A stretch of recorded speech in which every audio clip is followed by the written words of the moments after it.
Hola, ¿cómo están? Mi nombre es Mónica Pipino, soy profesora adjunta y en este caso nos encontramos en mi calidad de coordinadora de la materia Métodos Diagnósticos y Exámenes Complementarios. Antes de comenzar a desarrollar la primera clase, quiero comentarles lo siguiente. Necesito que tengan como mínimo el material para trabajar.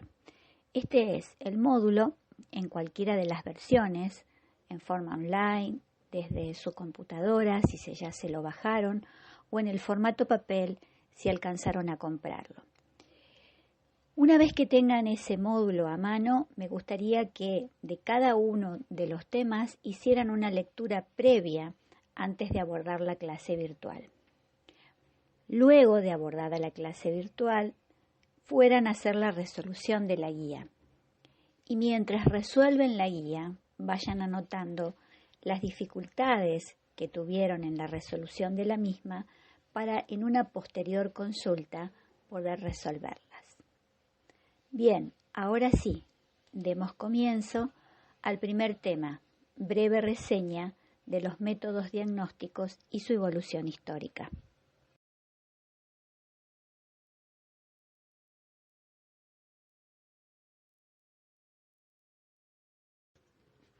Una muy querida docente mío hace muchos años nos decía, la clínica es soberana. Es decir, que la semiología es extremadamente rica y nos proporciona gran cantidad de datos.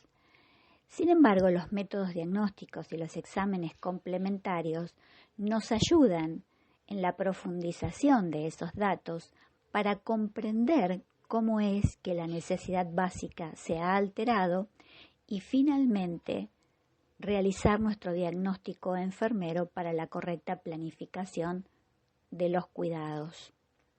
Como les dice el texto, es una unidad dialéctica que interacciona enriqueciendo el nivel primario perceptivo del proceso cognitivo de la enfermera, facilitando así el ulterior desarrollo del proceso diagnóstico. La observación, la entrevista y el examen físico y los métodos diagnósticos no son vías excluyentes entre sí, sino que justamente ayudan y propician a la elaboración del diagnóstico enfermero para un correcto cuidado posterior. Ahora veremos cómo se ha dividido en tres grandes etapas o tres grandes fases esta cuestión de los laboratorios clínicos, ya que si bien nosotros los tenemos sumamente naturalizados en este momento, no siempre se comportaron de la misma manera. El comienzo del laboratorio clínico en los hospitales se produce hace aproximadamente 200 años. Los países en los que primero asoma esta disciplina es en Inglaterra, en Francia y en los países de lengua alemana. El autor Büttner señala tres fases de evolución. Una fase temprana, desde 1790 hasta 1840, una fase de institucionalización que va desde 1840 a 1855 y una fase de extensión que va entre 1855 a 1890. La idea de establecer laboratorios en los hospitales aparece recién en 1791 y es sugerida por un médico y químico francés. Él pensaba que junto a las salas de hospitalización debía instalarse un espacio llamado laboratorio en donde pudiera analizarse químicamente las excreciones de las personas que estaban allí internadas. Se comienza, por supuesto, con la orina y también con alguna otra descarga que pudiera realizar el sujeto. En 1803, en Alemania, un clínico sugiere que los hospitales deben instalar pequeños laboratorios donde él le llama boticario, que hoy serían los bioquímicos, realizarían tareas de investigación de todo lo patológico que pueda investigarse químicamente de los diferentes desechos del cuerpo humano. Y en 1806 se instala un departamento de investigación físico-química para el que se nombra directamente un director. Eso se hace en la Escuela Clínica de Halle.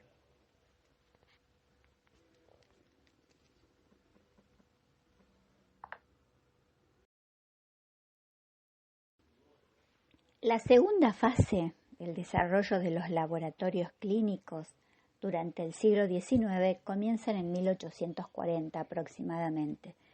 Allí lo que vemos es el desarrollo del análisis químico y de la química orgánica, producido por primera vez justamente en la mitad del siglo XIX, que hace que se apliquen estas técnicas analíticas a fluidos biológicos, pero ya con fines diagnósticos. Al mismo tiempo se crean varios laboratorios en los hospitales universitarios de Viena y de Berlín. Alrededor de 1855 se inicia la tercera fase. En esta época contempla el comienzo de la investigación médica con base experimental. Alemania otra vez sigue liderando estos aspectos, ya que varios fisiólogos ilustres tratan de explicar los fenómenos fisiológicos de acuerdo a las leyes naturales de la física y de la clínica.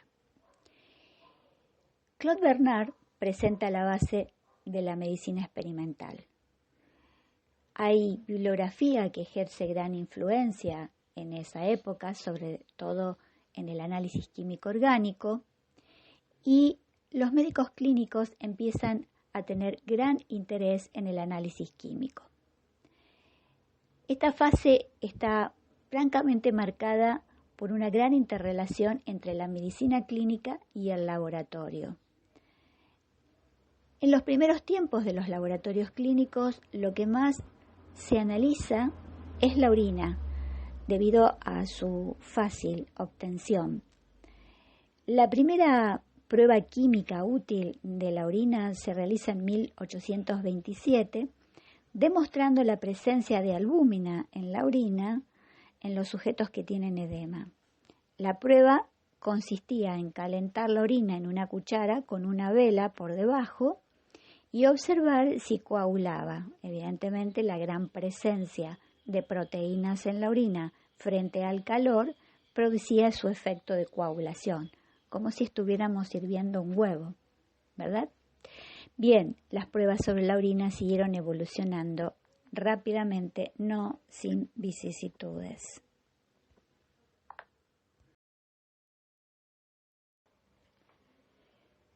Uno de los problemas más importantes de los laboratorios bioquímicos clínicos a finales del siglo XIX era la falta de métodos cualitativos de análisis que necesitaran pequeños volúmenes, por ejemplo, de sangre.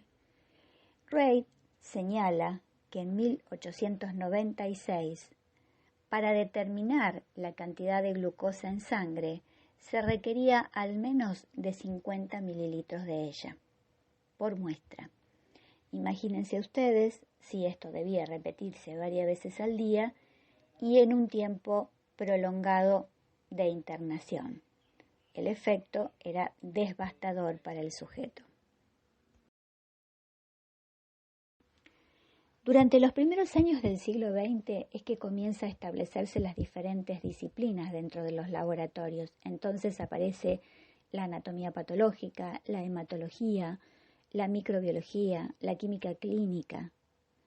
En 1906, Hopkins reconoce la importancia de la disciplina científica dentro de la práctica médica. En los primeros años del siglo XX comienza a extenderse el uso de la jeringa para la obtención de sangre y recién durante la segunda década del siglo XX se generaliza la punción venosa, facilitando y estimulando los estudios químicos de la sangre humana.